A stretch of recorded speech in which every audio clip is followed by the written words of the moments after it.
Let's talk a little bit about donors. I suppose we can start with sperm donors because historically I'm correct that they came first in time. Yeah, so egg donors required the technology that we now use in IVF, but we've had sperm donors for a very long time, and generally a sperm donor is not a parent under state law, but it's important to identify a distinction among states. In a number of states, that is only true if they're donating sperm for use by a married woman. And in some states, it's only true if the sperm is being handled by a licensed physician. Fascinating. So in some states, you can't use donor sperm for an unmarried woman? If you do, the sperm donor could be treated as the father.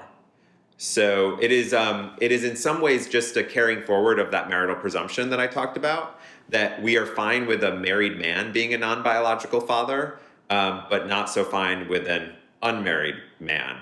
And so we have treated the sperm donor as a father, which of course is an impediment both to lesbian couples and to single women, which explains why many people used anonymous sperm donors so that there wouldn't be the potential for a custody action or support action involving the sperm donor. That's the way they're able to get around that, is by anonymizing the sperm? Yeah, so then you have no way of actually identifying who the donor is.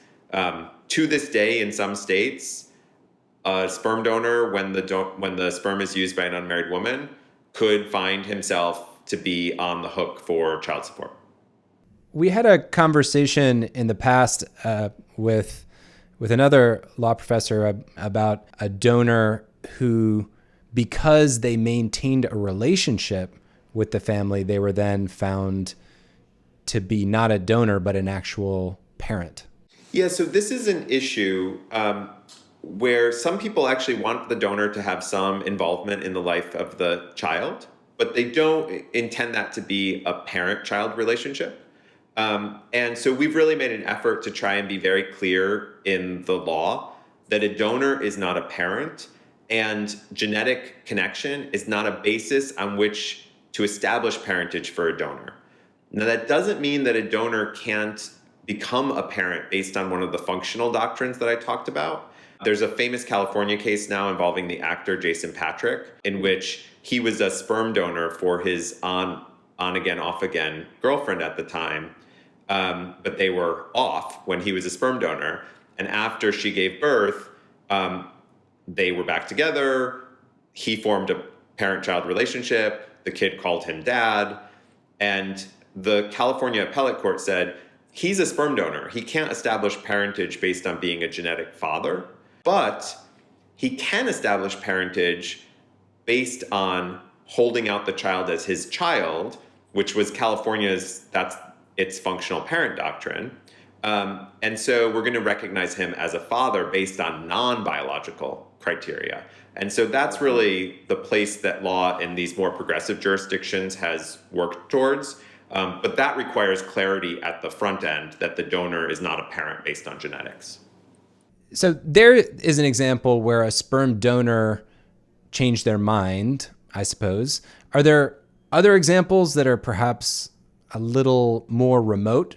I mean, besides then remarrying or getting back together with the recipient of the sperm, are there cases where sperm donors have attempted to assert rights? So there are cases in which you have conflicting evidence about intent. So there are cases in which the birth mother says, I always intended you to be a donor. And the genetic father says, I only gave sperm intending to be a father. And those cases really become one of, well, where does the evidence point? Does it point towards the person's a donor, or does it point towards the person is a parent? And there's not a consistent through line in those cases. But what law has tried to do in jurisdictions that have regulated this more is try to be really clear about what is required to show evidence. So, it would be ideal if you had a written agreement. If you don't, having an oral agreement, and what kind of evidence would be relevant to that so that there's a true meeting of the minds.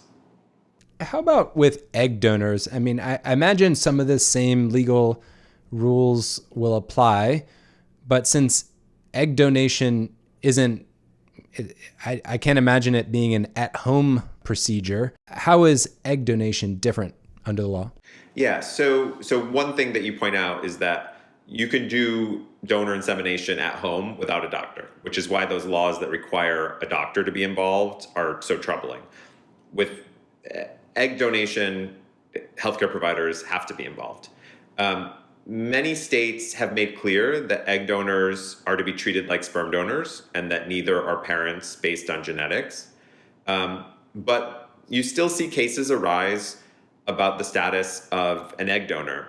It tends to arise not because an egg donor is seeking to be a parent. I don't even know of any published case in which that was the issue, but instead because the couple who had a child with donor egg breaks up, and suddenly dad says that mom is not a parent of the child because she's not the genetic parent of the child, even though she gave birth. There was a famous Tennessee case on that about a decade ago in which the court, or 2 decades ago, in the early 2000s, in which the court said that the woman who gave birth is the mother of the child, the egg donor is not the mother of the children. And that, of course, matches our intuitions about intent, but that's usually how that kind of question of the egg donor status arises. Seems like a pretty cold-blooded parental custody strategy to say to your ex-wife, you're not actually the mother, you were just the surrogate. So this is more common than one would ever hope. Family law disputes and dissolution of people's intimate relationships leads them to do horrible things and make horrible arguments that the law might permit. And so there are cases from practically every jurisdiction in which it's crystal clear that you both understood yourselves to be parents, and usually a biological parent then tries to take advantage of the law to say that the other person who's the non-biological parent or non-genetic parent is not a parent of the child. And sometimes prevail? Yes, and too often prevails.